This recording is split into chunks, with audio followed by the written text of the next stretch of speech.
He's not just small. He's impossibly small. A puppy so tiny he can barely lift his head, begging for life with the faintest whimper. At first glance, the vet thinks it's just weakness, until he checks again. Then again. And suddenly the room changes. His voice falters, his hands shake, and for the first time in years, tears run down his face. Because what he's discovered isn't ordinary. It isn't even close. Hidden inside this fragile body is a secret so devastating, it rewrites everything they thought they knew. But why was this puppy abandoned in the first place? Who wanted him gone so badly? They left him to die? And if the truth is finally uncovered, what else will come crashing down? Your presence here is powerful. In a world full of noise, it's the quiet gestures of compassion that truly stand out. If your heart still makes room for kindness, you're already one of us. The autumn morning air bit at Jessica Snyder's cheeks as she walked across the empty parking lot of Valley View Veterinary Clinic. Her worn sneakers crunched on scattered leaves while the sun still hid below the horizon, painting the sky in shades of deep purple and grey. She pulled her thin jacket tighter, wishing she'd remembered her warmer coat, but the early 5 o'clock shift always seemed to sneak up on her, no matter how many years she'd been doing this. The security light cast long shadows across the clinic's entrance, and Jessica fished in her pocket for the keys, already thinking about starting the coffee maker inside. That's when she noticed it, a battered shoebox sitting right beside the front door, its corners damp from the morning dew. "Please don't be another abandoned kitten," she whispered to herself, though her heart already knew this was exactly the kind of thing that happened too often at vet clinics. People leaving animals they couldn't or wouldn't care for, hoping someone else would take responsibility. Jessica crouched down beside the box, her knees cracking slightly from the cold. The lid wasn't even properly secured, just resting loosely on top. She noticed water damage on one corner where morning condensation had seeped through the cardboard. With gentle fingers, she lifted the lid. Her breath caught in her throat. Inside, curled into a tiny ball smaller than her palm, lay the most fragile puppy she had ever seen. Its fur was patchy and thin, showing pink skin underneath that looked almost translucent. The tiny creature's sides barely moved with shallow breaths, and a soft, barely audible whimper escaped its mouth. "Oh my God!" Jessica gasped, her hands trembling as she carefully lifted the box. The puppy didn't even react to being moved, a very bad sign. It was so still she had to watch intently to make sure it was even breathing at all. "Hold on, little one, just hold on!" Her keys jangled as she fumbled with the lock, trying to keep the box as steady as possible. The moment the door opened, she rushed inside, not even bothering to turn on the main lights. She knew this clinic like the back of her hand after 5 years as a veterinary assistant. Making her way through the dark reception area, she headed straight for the treatment room.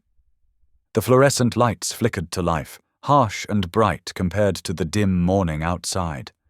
Jessica set the box down on the examination table with the gentlest touch she could manage. Now, in better light, she could see just how dire the situation was. The puppy couldn't have been more than a few weeks old, far too young to be away from its mother. Its eyes weren't even fully open yet. "You're freezing," she murmured, noting how cold the tiny body felt as she carefully lifted it from the box. The puppy weighed almost nothing in her hands, like holding a wounded bird. She could feel each rib under her fingers, evidence of severe malnutrition. Working quickly but carefully, Jessica grabbed a heating pad from the supply cabinet and wrapped it in a soft towel. She created a small nest, placing the puppy in the center, where the warmth could slowly raise its body temperature. Too much heat too quickly could be just as dangerous as the cold. Her hands moved automatically through the motions she'd learned through years of emergency cases, even as her mind raced with worry. She checked the puppy's gums, pale and tacky, signs of dehydration. Its heart rate was weak but rapid, its tiny body struggling to keep going. "Come on, fighter." she whispered, preparing a small syringe with warm subcutaneous fluids.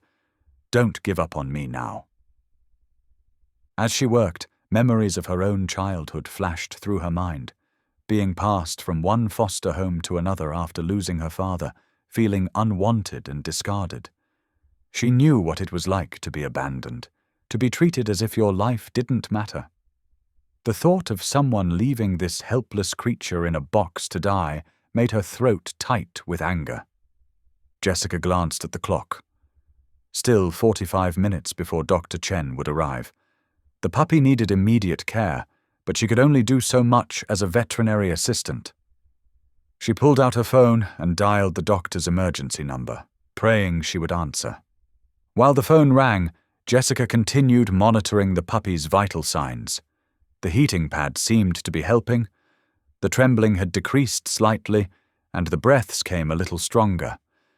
She placed a tiny drop of glucose solution on its gums, hoping to provide some quick energy to the failing body. "You're not alone anymore," she promised the puppy, gently stroking its head with one finger. "I'm not going to let anything happen to you. Whatever it takes, we're going to get you through this." The phone clicked as Dr. Chen picked up, her voice thick with sleep. "Jessica? What's wrong?" "I'm so sorry to wake you, doctor, but we have an emergency," Jessica said, her words tumbling out quickly. "Someone left a newborn puppy at the door. It's hypothermic, severely dehydrated, probably hasn't eaten in days. I've started warming it up and given some subcutaneous fluids, but it's really touch and go." There was a pause, then rustling sounds as the doctor fully woke up. "What's the temperature and heart rate?" Jessica rattled off the vital signs she'd recorded, along with everything else she'd observed and done so far. As she spoke, she noticed the puppy's eyes flutter slightly, trying to open. Her heart leaped at this small sign of fight in the tiny creature. "You did exactly right," Dr. Chen said. "I'll be there in 15 minutes. Keep monitoring temperature and continue with small amounts of glucose if the gums are still pale. Watch for any signs of distress with the warming." "Yes, doctor. Thank you," Jessica said, ending the call. She turned back to her tiny patient, who had managed to open one eye just a crack. The puppy's gaze, though weak, seemed to lock onto her face. "Hey there, sweet one," she whispered, smiling despite her worry. "Nice to finally meet you. I'm Jessica, and I promise you're safe now. We're going to figure this out together, okay?" The puppy's tail, no bigger than her pinky finger, twitched slightly, the first voluntary movement she'd seen. Jessica felt tears prick at her eyes, but she blinked them away. This wasn't time for crying. This was time for fighting. This little life deserved every chance, no matter what someone else had decided. She began gathering supplies they might need: formula, syringes for feeding, more fluids, antibiotics in case the doctor wanted to start them. All the while, she kept one hand on the heating pad, monitoring its temperature, and her eyes rarely left the puppy's face. Every tiny improvement, every stronger breath was a victory worth celebrating. Inside the veterinary clinic, Jessica's heart raced as she heard footsteps approaching the treatment room. Dr. Warren Ellison, the senior veterinarian, pushed through the door with his usual purposeful stride. His tall frame cast a shadow over the examination table as he adjusted his worn spectacles, silver hair catching the fluorescent light. "What do we have here?"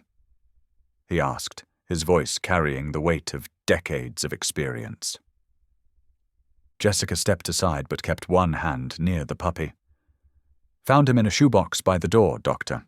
He's hypothermic, but I've got him on a heating pad and started subcutaneous fluids." Dr. Ellison's face settled into its familiar professional mask as he began his examination. His steady hands moved with practiced efficiency, checking vital signs and gathering measurements. "Very small," he murmured, more to himself than to Jessica. "Extremely weak heartbeat, minimal muscle tone." He shook his head slowly. "This may be one of those cases where kindness means—" "Please," Jessica interrupted, her voice catching. "Please just give him a chance." The doctor's eyes met hers briefly before returning to his examination. He reached for his stethoscope, listening intently to the tiny chest. His brow furrowed as he moved the instrument from one spot to another. "Something's not right here," he muttered. Jessica's stomach tightened. "What do you mean?" Dr. Ellison pulled out a small penlight, checking the puppy's eyes. "These aren't newborn eyes," he said slowly. "And these teeth." He gently opened the tiny mouth. "Jessica, get me the digital scale." She hurried to comply, carefully transferring the puppy onto the scale's platform. Dr. Ellison noted the weight, then pulled out a medical reference book from the nearby shelf. His fingers traced down columns of numbers and charts, stopping at one point. He looked at the puppy, then back at the book, then at the puppy again.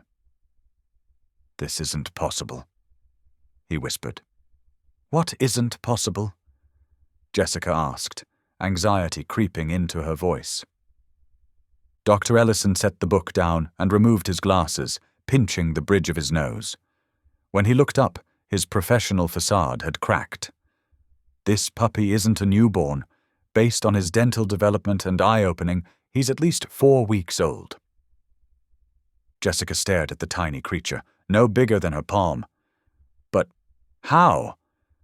"I've only seen it twice in my career," Dr. Ellison said, his voice growing thick. "It's a condition called pituitary dwarfism.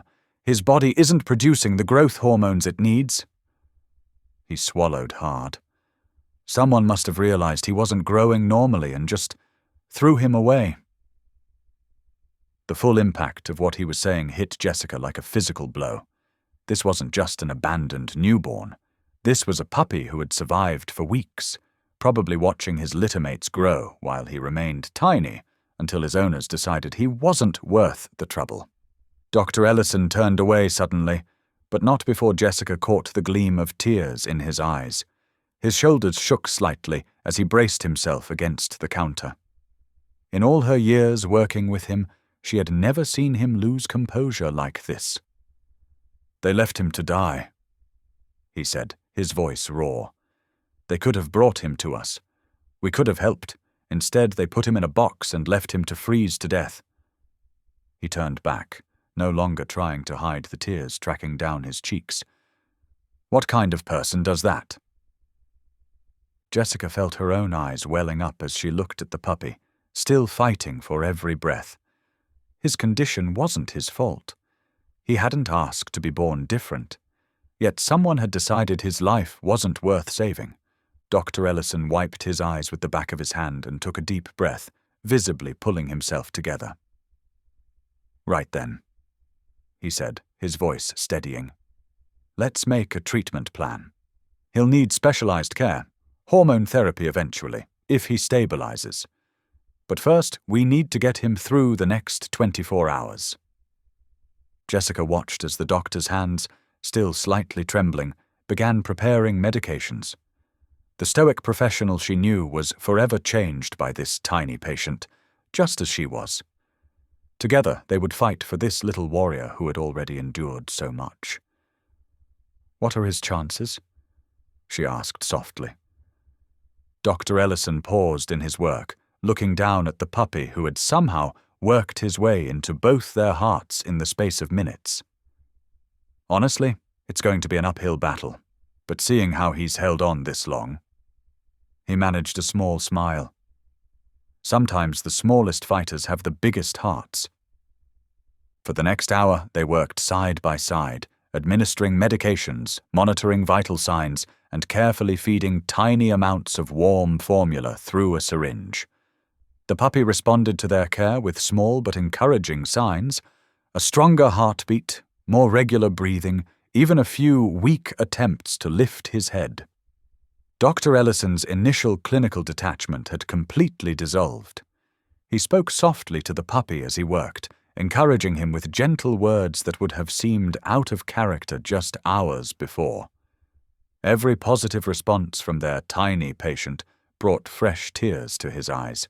though he tried to hide them by adjusting his glasses more often than necessary. "You know," he said quietly as they watched the puppy finally drift into a more peaceful sleep. "In 30 years of practice, I thought I'd seen everything, that nothing could really shock me anymore." He shook his head, his voice catching. "But the cruelty of it, I just can't fathom it." Jessica touched his arm gently, understanding the deep pain behind his words. The doctor who had seen countless cases of animal abuse and neglect, who had always maintained professional distance, had finally met the one patient who broke through his carefully constructed walls. They stood together in silence, watching the steady rise and fall of the tiny chest, each lost in their own thoughts about the long fight ahead. But one thing was certain: this puppy would never be alone again. He had found his champions in the most unexpected way, through an act of cruelty that had backfired, bringing him instead to people who would move heaven and earth to give him a chance at life. Jessica watched as the tiny puppy struggled against the weight of even the softest microfiber blanket. Her heart ached as she gently adjusted it, trying to keep him warm without overwhelming his fragile body. The morning sun now streamed through the clinic windows, but the emotional weight of their pre-dawn discovery still hung heavy in the air. "He needs a name," she said suddenly, breaking the thoughtful silence. Dr. Ellison looked up from his charts, his eyes still red-rimmed from earlier. "We can't just keep calling him the puppy." She reached down to stroke the little one's head with a single finger. That was all it took to cover the space between his ears. "Finn," she declared softly. "It means fair warrior in Irish. And that's what you are, aren't you? A tiny warrior." Dr. Ellison set down his pen and leaned back in his chair. "Jessica," he began carefully, "I know you're already attached, but you need to understand. His chances are—" He trailed off, searching for gentle words. "I know exactly what his chances are." Jessica interrupted, her voice firm but quiet. "Everyone thought I didn't have much of a chance either." She continued stroking Finn's head as memories surfaced. Foster homes, sympathetic looks, whispered conversations about trauma and adjustment issues. "My dad died when I was 6. She continued, surprising herself by sharing something she rarely discussed. "Mum was already gone. Drugs. The system wasn't kind to an angry, grieving little girl.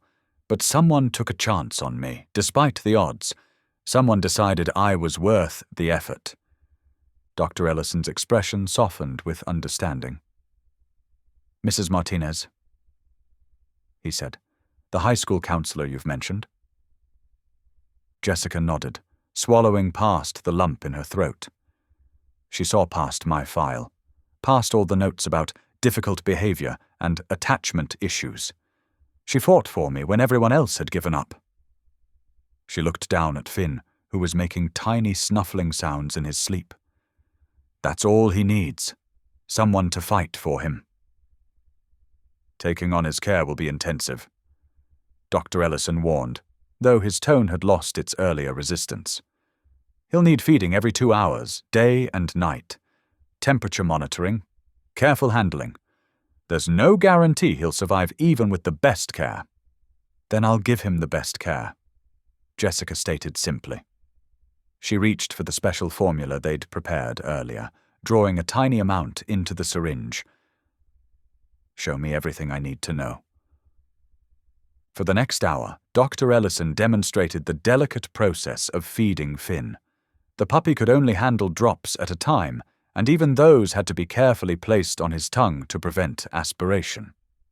Jessica practiced until her hands were steady, until she could confidently position the syringe at exactly the right angle. "His body temperature is still concerning, Doctor," Ellison noted, checking the thermometer. "We need to keep him warm, but standard heating pads are too harsh. Even the blankets we typically use for post-surgery recovery are too heavy for him." Jessica thought for a moment, then grabbed her phone. "I have an idea," she said, quickly typing out a message.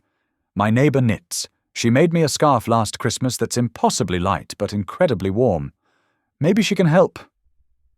While they waited for a response, Jessica continued learning Finn's care routine.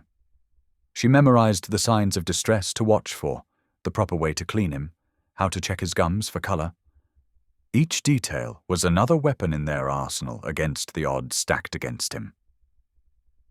"You'll need to take him home," Dr. Ellison said eventually. "He can't stay at the clinic overnight. He needs constant monitoring." He held up a hand as Jessica started to respond. "I know you were going to volunteer. I'm not trying to talk you out of it. I just want you to understand what you're taking on." "I understand," Jessica said softly, watching as Finn struggled to lift his head, managing only to move it slightly before exhaustion took over. "I understand exactly what it means to be seen as too much trouble, too damaged, too difficult to bother with." She met Dr. Ellison's gaze steadily. "I understand what it means to need just one person who won't give up." Dr. Ellison was quiet for a long moment, studying her face. Finally, he nodded. "All right then, let's get you set up with everything you'll need at home. I'll write down my personal number.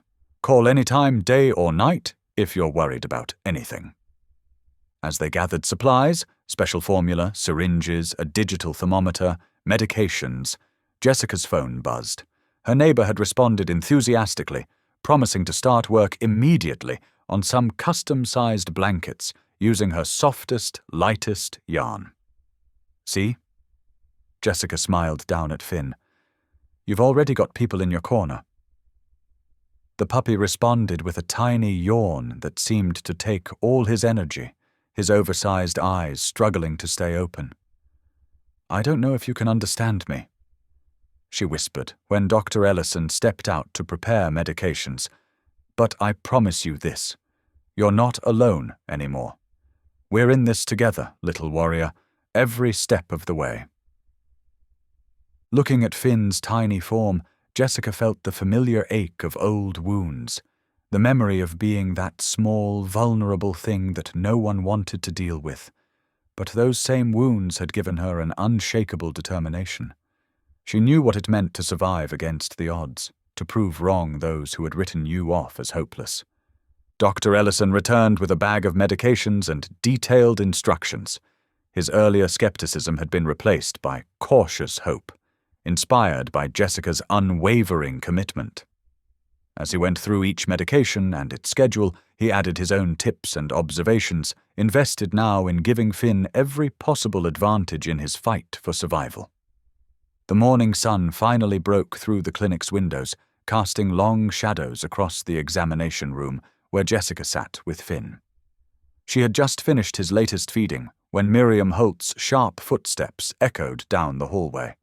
The clinic director appeared in the doorway, her tailored navy suit a stark contrast to Jessica's rumpled scrubs. "I received Dr. Ellison's morning report," Miriam announced, her voice clipped, her eyes fixed on the tiny bundle in Jessica's arms. "This is the abandoned puppy?" "Yes, this is Finn," Jessica replied, instinctively holding him closer. "We're making progress with the specialized formula, and his temperature has stabilized slightly." Miriam's perfectly manicured fingers drummed against the doorframe. "Jessica, let's be practical here. That puppy is clearly the result of severe genetic defects. The humane choice would be euthanasia, not prolonging inevitable suffering." Jessica felt her chest tighten. "He's not suffering.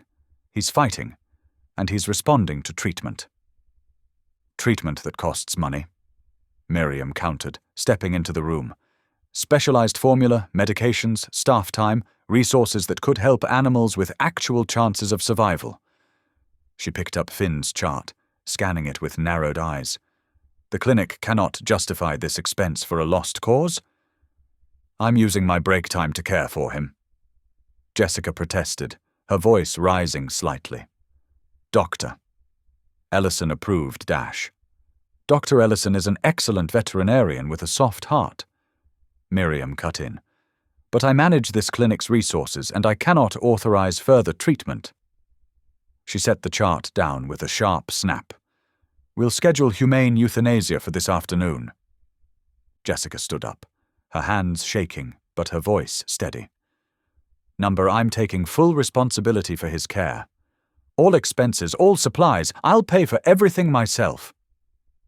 Miriam's expression hardened. That's not how this works. You know our policies regarding critical cases. The clinic maintains liability regardless of who covers costs. She straightened her jacket, a gesture that somehow felt threatening. Besides, your position here requires focus on your actual duties, not personal rescue projects. The implied threat hung in the air. Jessica fought to keep her voice level. Are you saying my job is at risk for trying to save a life? I'm saying choices have consequences. Miriam replied coolly. Your dedication is admirable, but misplaced. Know your limits, Jessica.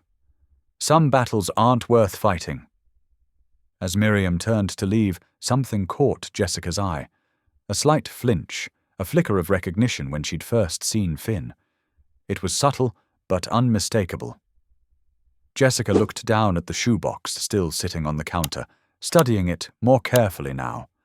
The brand was exclusive, expensive, not the kind typically found discarded behind strip malls or convenience stores.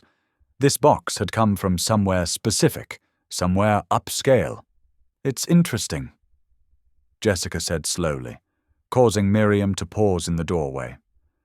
Whoever left Finn knew exactly where to place him, not at the front entrance, but at the staff door we use for early shifts.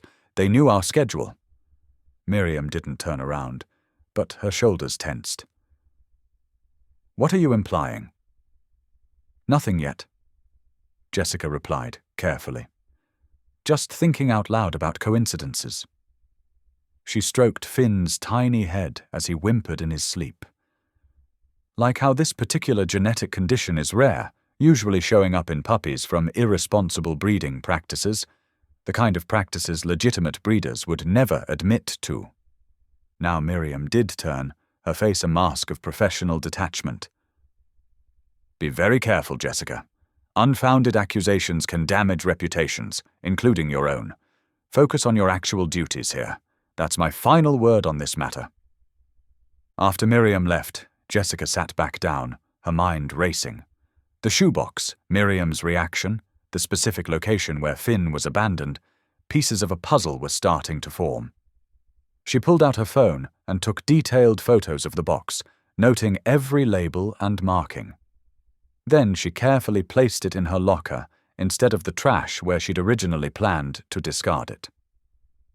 What happened to you before you found me, little one? She whispered to Finn, who responded with a tiny yawn. And who was so desperate to hide their mistake that they left you to die? The rest of her shift was tense. She could feel Miriam watching her from the administrative office, marking every time she checked on Finn between appointments. Other staff members who had been supportive that morning now avoided eye contact, clearly aware of the director's position on the matter. But Dr. Ellison remained an ally, quietly showing her how to set up a proper care station at home during their lunch break.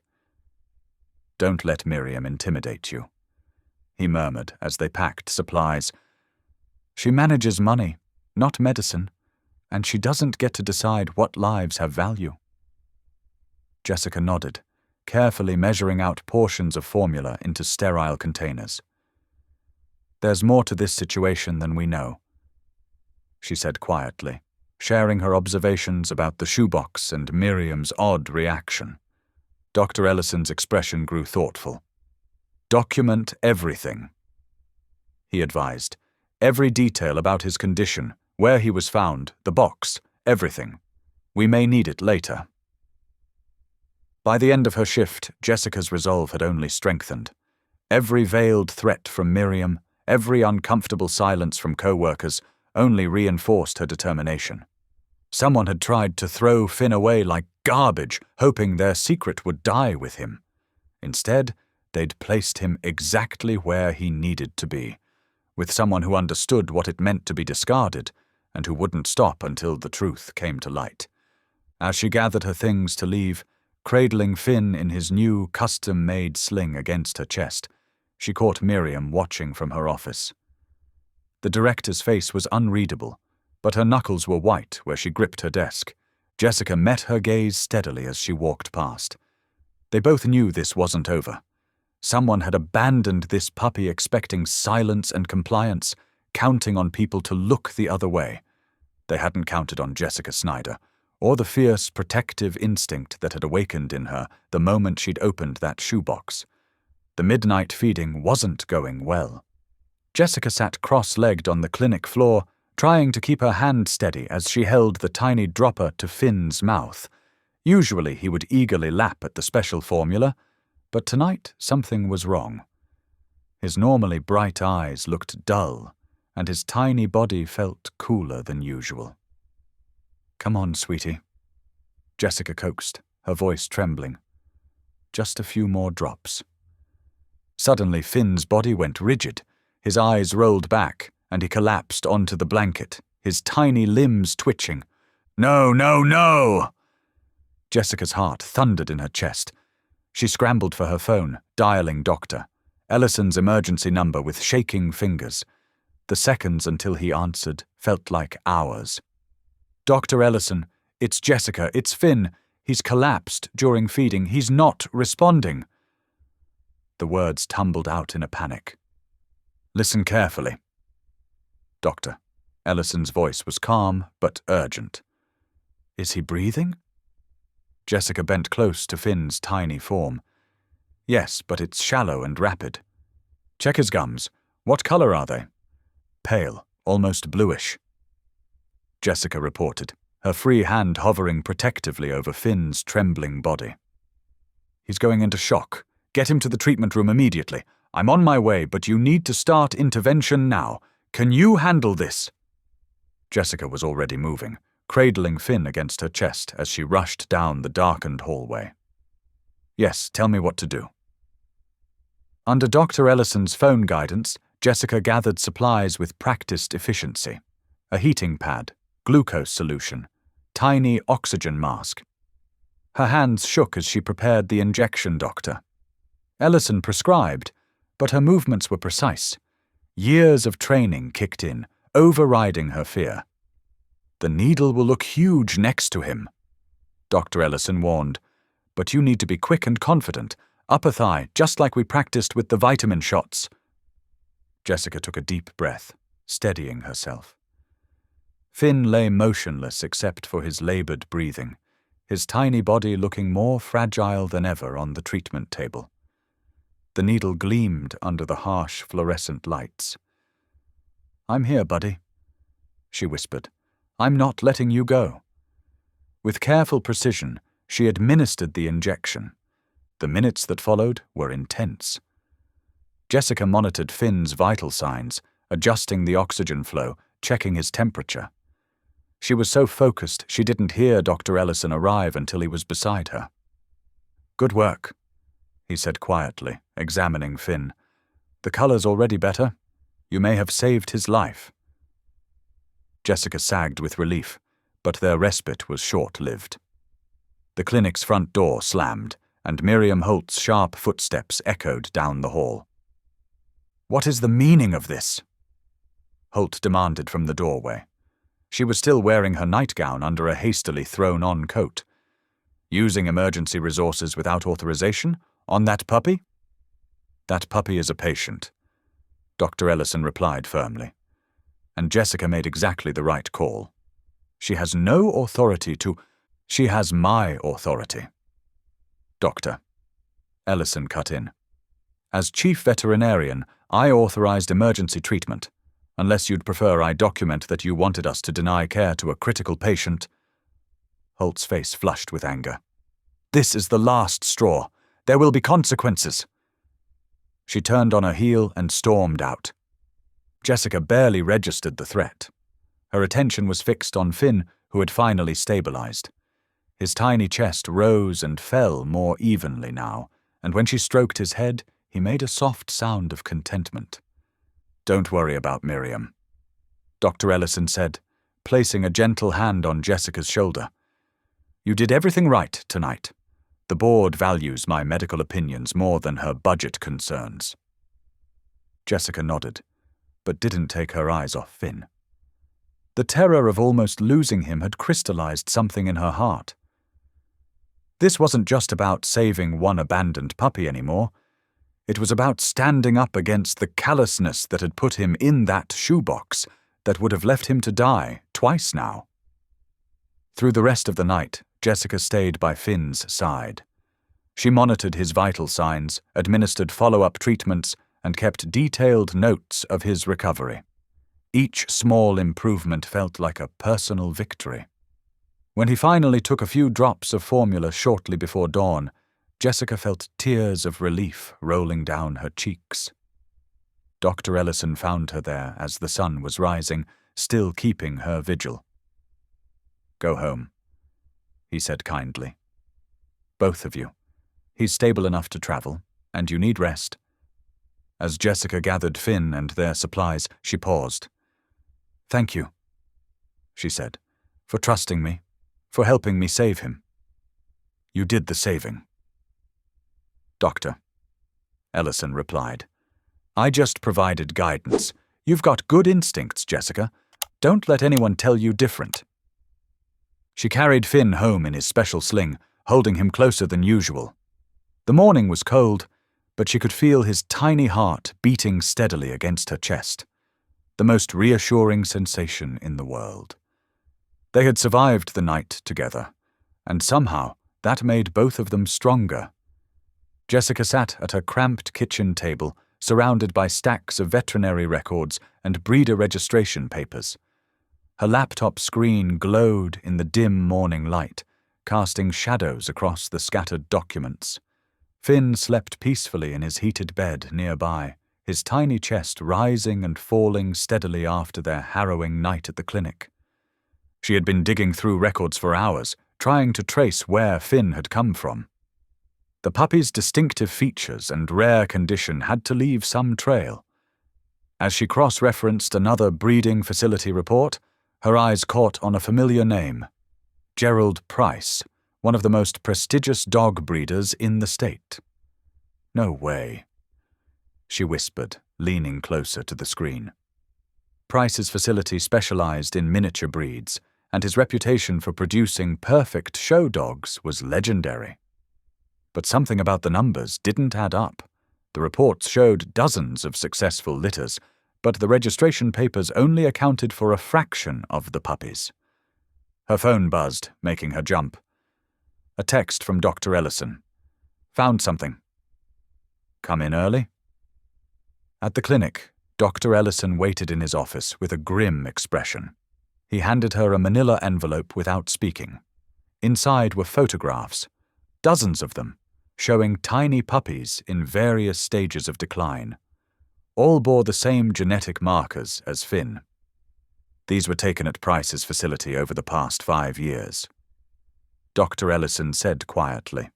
"A former employee sent them anonymously. They've been systematically breeding dogs with known genetic defects, then disposing of the imperfect puppies." Jessica's hands shook as she spread the photos across the desk. How many?" "Hundreds, possibly. They've been inbreeding to maintain certain traits, knowing full well the risks. Finn isn't an accident, Jessica. He's the result of deliberate negligence." The truth hit her like a physical blow. She thought of Finn, fighting so hard to survive, while the person responsible for his suffering continued breeding more puppies for profit. "We have to stop this." "There's more, Doctor." Ellison hesitated. "Price is Miriam Holt's cousin. That's why she's been so adamant about shutting down Finn's case. She's been protecting the family business." Jessica sank into a chair, her mind racing. The pieces were falling into place: Holt's hostile reaction to Finn, her attempts to block treatment, the pressure to let him die quietly. It wasn't just cold pragmatism, it was a cover-up. "What do we do?" she asked. "That's complicated." Dr. Ellison ran a hand through his grey hair. Price has connections, money, influence, and Holt, she's already pushing for your termination. "I don't care about my job," Jessica said fiercely. "This isn't just about Finn anymore. How many more puppies are suffering right now? How many more will die if nobody speaks up?" A noise in the hallway made them both freeze. Through the office window, Jessica caught a glimpse of Miriam Holt hurrying past, phone pressed to her ear. The words drifted through the door. "Becoming a problem. Needs to be handled." Dr. Ellison quickly gathered the photos. "Be careful, Jessica. Price doesn't just discard puppies. He destroys anyone who threatens his reputation." Back in the treatment area, Jessica lifted Finn from his incubator for his morning feeding. He nuzzled against her hand, trust radiating from his oversized eyes. The thought of how close he had come to being another discarded victim made her chest tight with anger. Her phone buzzed again. An unknown number. The text message contained only an address and 2 words. Tonight, midnight. Throughout her shift, Jessica felt eyes on her. Holt made multiple surprise inspections of her work, documenting every minor deviation from protocol. Other staff members whispered and fell silent when she passed. The pressure was building, but Jessica's resolve only grew stronger. During her lunch break, she researched Price's breeding operation. His website showcased pristine facilities and perfect puppies, with testimonials from celebrity clients. But buried in forum posts and review comments, she found hints of darker truths, rumors of culled litters, hushed complaints about genetic issues, families devastated by puppies that died mysteriously young. "Your shift ended 10 minutes ago." Holt's sharp voice made Jessica jump. She quickly closed the browser tabs. "Just finishing up Finn's evening medications." Jessica replied evenly. "That won't be necessary anymore." Holt's smile was cold. "The board has reviewed the situation and determined that continuing treatment would be an inappropriate use of resources. The puppy will be humanely euthanized tomorrow morning." Jessica's heart stopped. "You can't do that. He's my patient, under Dr. Ellison's care dash." "Dr. Ellison has been temporarily relieved of his duties pending review." Holt's voice carried satisfaction. "As acting chief veterinarian, I've made my professional recommendation, unless you'd prefer to surrender your veterinary assistant license for interfering with authorized medical decisions." Jessica watched Holt stride away, her mind racing. She had until morning to save Finn and expose the truth. The midnight meeting suddenly felt like her only hope. She gathered Finn and his supplies with trembling hands, knowing she couldn't leave him at the clinic overnight. As she carried him to her car, a sleek black SUV pulled into the parking lot. Through the tinted windows, she caught a glimpse of an overweight man with thinning blonde hair, Gerald Price himself, coming to ensure his secret stayed buried. Jessica drove home taking a circuitous route, checking constantly to make sure she wasn't followed. Finn slept in his travel incubator, unaware of the forces gathering against him. She thought about her own childhood in foster care, about the powerlessness of being deemed disposable by those in authority. The parallel strengthened her determination. At home, she carefully documented everything: the photos, the records, her own observations. She backed up the files to multiple secure locations and sent copies to trusted friends. If anything happened to her, the truth would still come out. As midnight approached, Jessica prepared Finn for another journey. She had no idea what awaited them at the mysterious address, but staying put wasn't an option. Tomorrow morning, Holt would expect to find them both at the clinic, Finn to be euthanized, Jessica to be silenced through the threat of losing her license. "We're not giving up," she whispered to Finn as she secured his travel incubator. "Whatever it takes, I'm going to make sure what happened to you never happens to another puppy again." The tiny dog looked up at her with complete trust, his fragile body still fighting against the cruel genetics that had been forced upon him. In that moment, Jessica understood that saving Finn had become about more than compassion for one abandoned puppy. It was about standing up against a system that valued profit over life, that treated living creatures as disposable products. She checked her phone one last time, 11:45. Time to head into the unknown, carrying precious cargo and dangerous truths. The night ahead would change everything, for better or worse. Jessica huddled in her car, checking her phone again. The clock showed 11:45 at night. Finn slept peacefully in his carrier, wrapped in his favorite blue blanket. The parking lot behind the local coffee shop was empty except for two other vehicles, a beat-up Honda Civic and a dark SUV. Her hands trembled as she reached for her folder of evidence. Inside were copies of Finn's medical records, the anonymous photos Dr. Ellison had shown her, and printouts of suspicious comments from Price's breeding facility reviews. It felt thin, inadequate against the weight of what they were fighting. A tap on her window made her jump. Dr. Ellison stood there, his kind face creased with concern. Behind him was a woman Jessica didn't recognize, tall, sharp-featured, with graying hair pulled back in a severe bun. "This is Margaret Chen," Dr. Ellison said as Jessica stepped out of the car. "She's an investigative reporter with the Daily Herald." Margaret Chen's handshake was firm. "Warren told me about your situation. Show me what you have." They settled at a corner table inside the nearly empty coffee shop. Jessica spread out her evidence while Margaret took rapid notes. The journalist's expression grew darker with each new detail. "These breeding records," Margaret said, tapping a page. "They show the same dam and sire being bred repeatedly, despite clear signs of genetic issues in their offspring. That alone violates several regulations. Price has been doing this for years," Dr. Ellison added. "Breeding dogs, he knows, carry serious genetic defects, then disposing of puppies like Finn who show those traits." Jessica gently lifted Finn from his carrier. He yawned, revealing his tiny pink tongue. "He was meant to die in that shoebox. How many others weren't found in time?" Margaret's pen moved quickly across her notepad. "We'll need more than circumstantial evidence. Medical records showing the genetic link between Finn and Price's breeding stock. Documentation of other affected puppies. Witness statements." "I can get those records." "Doctor," Ellison said. "I've treated some of his dogs before, and I know other vets who've seen similar cases." Jessica's phone buzzed. Her stomach clenched when she saw the message. "Last warning. Drop it now, or things get ugly.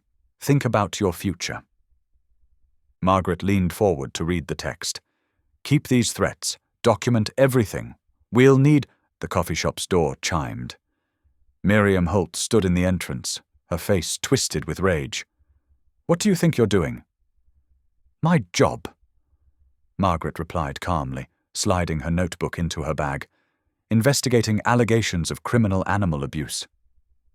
"You're interfering with a legitimate business," Holt snapped. "And you," she pointed at Jessica, "are fired, effective immediately." "Actually," Dr. Ellison stood up, his usual gentle manner hardening. "She's not. I've already filed a formal complaint with the State Veterinary Board about your conflict of interest. Any retaliatory action against Jessica will only strengthen our case." Holt's face paled. "Gerald Price has built a respected business over 30 years. He employs dozens of people, provides dogs to loving homes. You'll destroy all that over one defective puppy?" "No," Jessica said, finding her voice. "We're doing this because it's right. Because every puppy deserves a chance to live, not to be thrown away like trash because they're not perfect." Holt stormed out, already dialing her phone.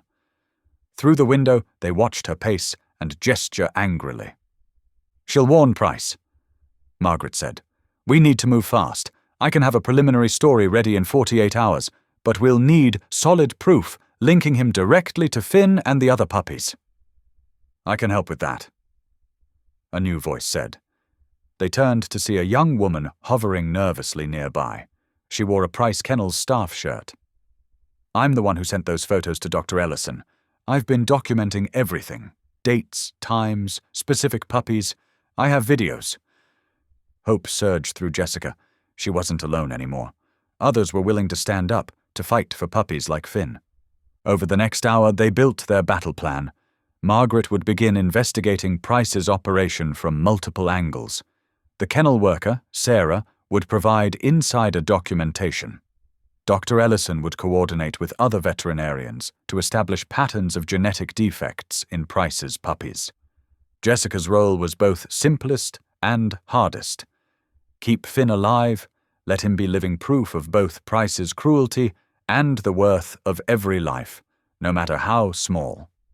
As they left the coffee shop, Jessica's phone buzzed again. This time, the message contained a photo of her apartment building. Underneath was written, "Accidents happen." Dr. Ellison saw her face change. "You can't go home. It's not safe." "Stay with me," Margaret offered. "I have security cameras and a very loud dog. We'll protect you both while we finish this investigation." Jessica looked down at Finn, sleeping peacefully in his carrier. He had survived against impossible odds, fighting every day just to live. She could do no less. "Price thinks he can scare us into silence," she said. "But he doesn't understand. Finn isn't our weakness. He's our strength. Every breath he takes proves that we're right and they're wrong." Dr. Ellison squeezed her shoulder. "We'll need to be careful. Price has money and influence. This won't be easy." "Nothing worth doing ever is," Margaret said, leading them to her SUV. "But the truth has a way of coming out, especially when good people refuse to look away." As they drove through the quiet streets, Jessica held Finn close. Tomorrow would bring new challenges, new threats. But tonight, she wasn't alone. They had allies, evidence, and most importantly, they had hope. The fight to expose Price's cruelty and save other puppies like Finn was just beginning.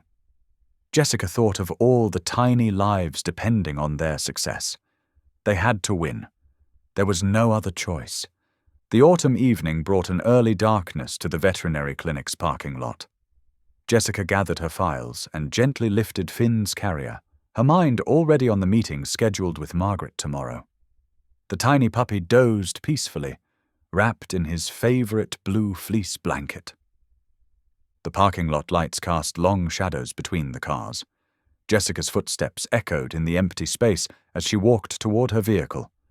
She had stayed late again, caring for Finn and organizing the evidence they had collected. Her key fob beeped as she unlocked her car door. A sudden movement caught her eye. Two men stepped out from behind a nearby van. Their purposeful stride made her heart skip. Before she could react, a third man appeared behind her. "Miss Snyder," the tallest one said, his voice carrying a false politeness. "Mr. Price would like his property returned." Jessica clutched Finn's carrier closer. "He's not property, he's a living being." "The files, too," the man continued, as if she hadn't spoken. "All of them. Now." "No." Jessica's voice shook, but she stood her ground. "You can tell Gerald Price that abandoning puppies to die is criminal. We have proof." The men moved closer, forming a triangle around her. The tall one's polite mask slipped. Last chance to do this the easy way. Jessica's mind raced. The clinic was closed. The nearest streetlight flickered weakly. Her car was 3 steps away, but they blocked her path. The man behind her lunged forward. Jessica spun, protecting Finn with her body. Rough hands grabbed her shoulder. She screamed, the sound piercing the quiet evening. "Shut her up!" someone hissed. Jessica kicked backward, connecting with something solid, a grunt of pain. She twisted free, but the files scattered across the pavement. Finn whimpered in his carrier. The tall man reached for the carrier. "Give me the mutt!" "No!" Jessica swung her purse hard, catching him in the face. Blood spurted from his nose. A car horn blasted suddenly, headlights sweeping across the lot. Dr. Ellison's voice boomed, "Hey, get away from her!" The men hesitated. Jessica seized her chance. She yanked her car door open and dove inside. Finn's carrier clutched tight against her chest. Her hands shook so badly she could barely get the key in the ignition. The men were already retreating, melting into the shadows. Dr. Ellison's car screeched to a stop beside her, but Jessica barely registered his concerned face at her window. Something was wrong. Finn had gone silent. With trembling fingers, she opened the carrier. The tiny puppy lay motionless, his breathing shallow and irregular. The stress had been too much for his fragile system. "No, no, no," Jessica whispered. "Please, Finn, please, fight!" Dr. Ellison yanked her door open. "Are you hurt? I saw them surrounding you and—" He broke off, seeing Finn. "Inside, now." The next hour passed in a blur of desperate activity. They rushed Finn into the emergency treatment room. His vital signs were crashing. Jessica held oxygen tubes while Dr. Ellison worked, her tears falling silently. "Come on, little warrior," she pleaded. "Don't let them win." Finn's tiny body shuddered. His heart rate dropped again. "He's not getting enough oxygen," Dr. Ellison muttered. The stress triggered another collapse. Jessica felt her own chest constrict. This was her fault. Her crusade against Price had put Finn in danger.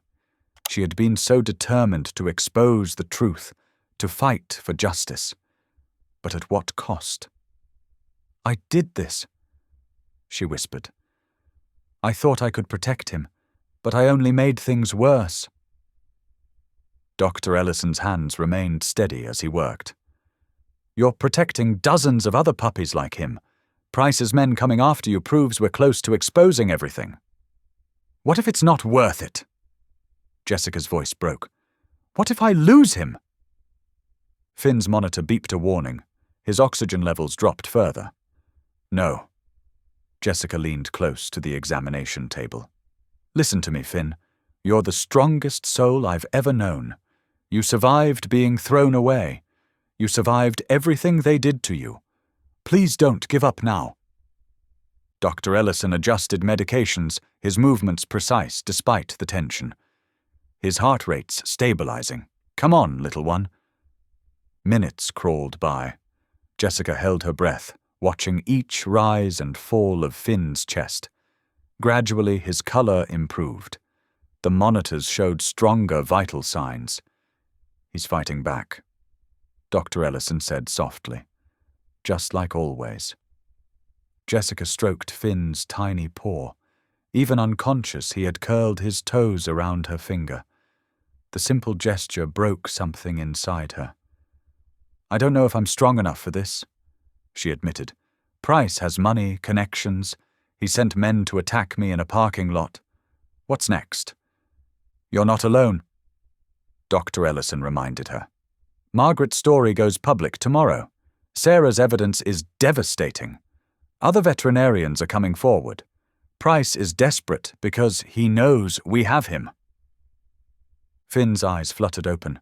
His gaze found Jessica immediately, and his tail gave the faintest wag. "Hey, brave boy," she whispered, fresh tears spilling. "You scared me."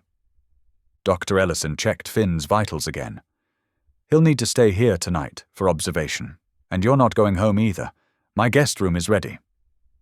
"But no arguments. Price's men know where you live. Until this breaks open, you need somewhere safe." Jessica nodded, exhaustion hitting her suddenly. The adrenaline crash left her shaking. "I'll call the police." "Doctor," Ellison continued. "File a report about the attack. We'll need security cameras installed here, too." "I thought exposing the truth would be enough," Jessica said quietly. "I never imagined it would get so dangerous." "Truth threatens people like Price more than anything. That's why they fight so hard to bury it." Dr. Ellison squeezed her shoulder.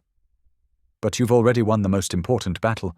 Every breath Finn takes proves that love is stronger than cruelty." Jessica watched Finn drift back to sleep, his breathing steady now. Her fear remained, But something else grew stronger: determination. Price had tried to silence her with threats, then violence, but he had failed to understand what truly drove her. This wasn't just about exposing one man's cruelty. It was about standing up for every vulnerable creature discarded as worthless. It was about proving that every life had value, no matter how small or imperfect. The night stretched ahead, full of uncertainty. But Jessica knew she couldn't back down now. Too many lives depended on the truth coming out. She would find the strength to see this through, not despite her fear, but because of it. Finn's quiet breathing filled the silence. He had survived again, defying the odds just as he had since the day she found him. Tomorrow would bring new challenges, but tonight they were safe. For now, that had to be enough. Jessica sat beside Finn's recovery kennel, watching his small chest rise and fall. Though still weak from the attack, his eyes held that familiar spark of determination. Every few minutes he would lift his head to look at her, as if making sure she was still there. "You're the bravest soul I know," she whispered, gently stroking his head through the kennel bars. "And you're teaching me to be brave too." Dr. Ellison entered the recovery room, carrying 2 cups of coffee. He handed one to Jessica and pulled up a chair beside her. "Margaret called. The story's ready. She just needs our final go-ahead." Jessica took a deep breath, wrapping her hands around the warm cup.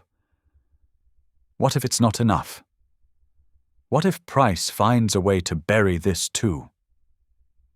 "Look at this." Dr. Ellison pulled out his phone, showing her a series of text messages. 3 more veterinary clinics have come forward with similar cases. Puppies from Price's breeding operation, all with genetic defects, all abandoned. They've been keeping records. "How many?" Jessica's voice trembled. 17 documented cases in the past year alone, and those are just the ones that survived long enough to be found. He paused, his expression grim. The police report from last night's attack helps too. Shows how far Price will go to keep this quiet. Finn whimpered softly, and Jessica reached through the bars to comfort him. His tiny paw pressed against her palm, and suddenly everything became crystal clear. "We're doing this," she said firmly. "Today. No more waiting."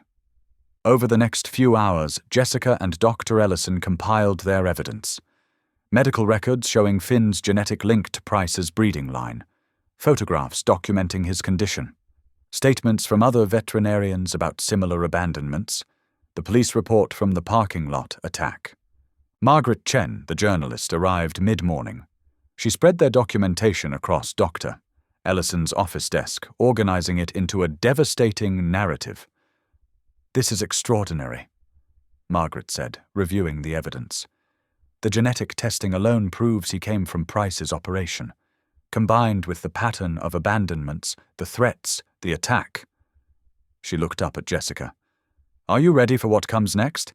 Once this breaks, Price and Holt will fight back hard." "I'm ready." Jessica nodded. "Finn's shown me what real courage looks like. Besides," she managed a small smile, "they've already tried their worst. What else can they do?" As if on cue, Miriam Holt burst into the office. Her face was flushed with anger. "How dare you!" she snarled at Jessica. "Spreading lies about my cousin, dragging this clinic's reputation through the mud." "These aren't lies, Miriam," Dr. Ellison cut in, his voice steel-hard. "You've known about this for years. You helped cover it up." "You have no proof of anything," Holt spat. Margaret calmly held up a folder. "Actually, we have proof of everything, including your emails to Price warning him when abandoned puppies were brought here, helping him track down and silence witnesses." The color drained from Holt's face. "Those emails are confidential, private property of the clinic." "Not when they document criminal conspiracy," Margaret replied. "The district attorney's office is very interested in them." "You'll never work in veterinary medicine again," Holt threatened Jessica. "I'll make sure of it." Jessica stood, facing her former boss. "You know what? I don't care. Some things matter more than careers, like stopping people who throw away lives they consider worthless." Holt stormed out, already pulling out her phone. Within minutes, Price himself called Margaret, alternating between threats and bribes. She recorded every word. Throughout the day, they fortified their position. Dr. Ellison contacted the State Veterinary Board. Margaret coordinated with her newspaper's legal team. Jessica gathered statements from clinic staff who had witnessed Holt's collaboration with Price. Finn grew stronger by the hour, as if sensing the approaching victory. By afternoon, he was sitting up in his kennel, accepting tiny bits of food from Jessica's hand. "Price is trying to get an emergency injunction," Margaret reported, hanging up her phone.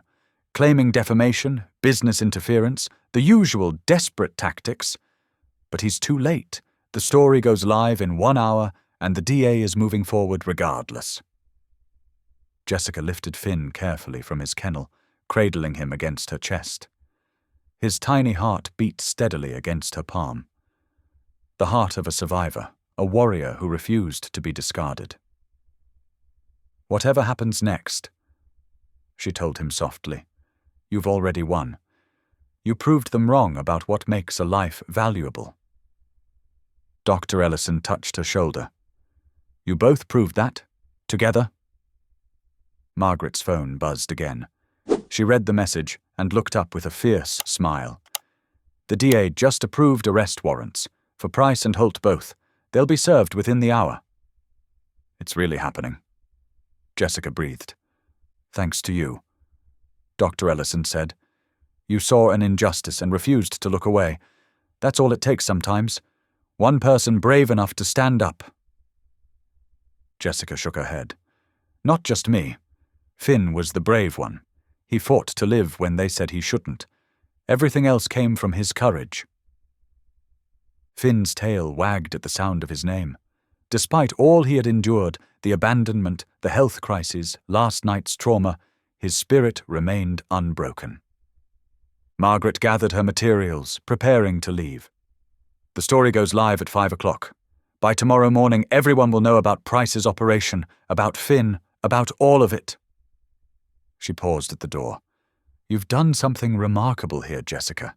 You've given voice to those who had none." After she left, Jessica and Dr. Ellison sat with Finn, watching the minutes tick down. Outside, storm clouds gathered, but inside the clinic, hope filled every corner. "What happens now?" Jessica asked softly. "Now?" Dr. Ellison smiled. "Now we keep doing what we've always done. We heal, we protect, we fight for those who need us. Just with better tools and stronger laws, thanks to you and this little warrior." Finn yawned, snuggling deeper into Jessica's arms. His battle wasn't over. He would always be small, always need special care. But he was safe. And thanks to him, countless other vulnerable creatures would be safer too. Jessica held him close, feeling his steady heartbeat. In saving Finn, she had found her own strength, her own voice.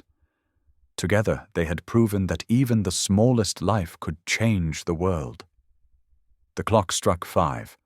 Somewhere in the city, Margaret's story was going live. Justice was unfolding.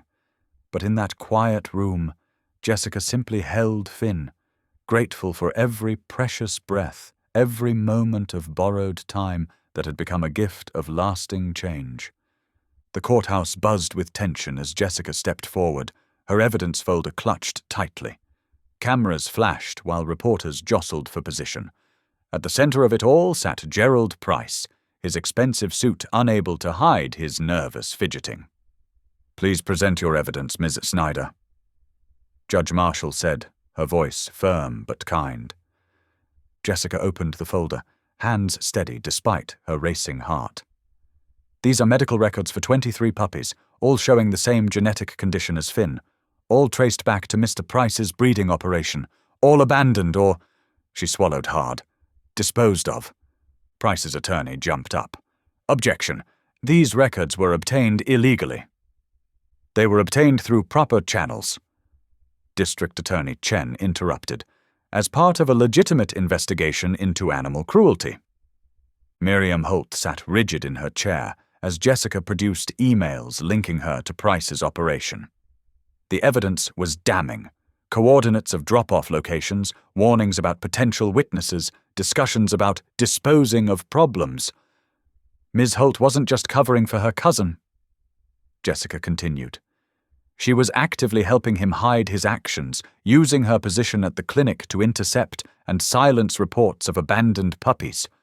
Dr. Ellison testified next, his medical expertise lending weight to the severity of Price's breeding practices. The intentional inbreeding created predictable genetic defects.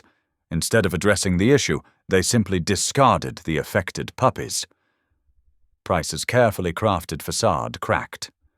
They were defective. Worthless. No one wants a runt that won't— Mr. Price.